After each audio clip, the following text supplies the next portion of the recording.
अगर दोस्तों आपके बाइक में टाइमिंग चेन आवाज़ कर रही है तो फिलहाल पहले ये फ्रंट वाली गाड़ी चेक कर सकते हो हीरो बाइक में।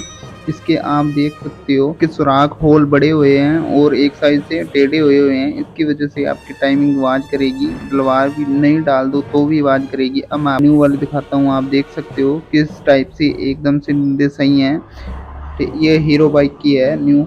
तो अभी फिलहाल आपको पता नहीं चल रहा होगा, तो अभी मैं आपको दोनों दिखाता हूँ, दोनों गाड़ियों के अंदर क्या प्रॉब्लम है और किस दंते ज्यादा खराब हैं और न्यू वाली कैसी और पुरानी वाली कैसी है। इस वक्त मैं आपको दोनों एक साथ रख के दिखाता हूँ। आप देख सकते हो दोनों एकदम से देख सकते हो। मैं आपको करीबी से दिखाता हूँ दोनों गाड़ियां। अब चेक कर सकते हो किसमें ज्यादा सुराख बड़े हैं और किसमें कम है।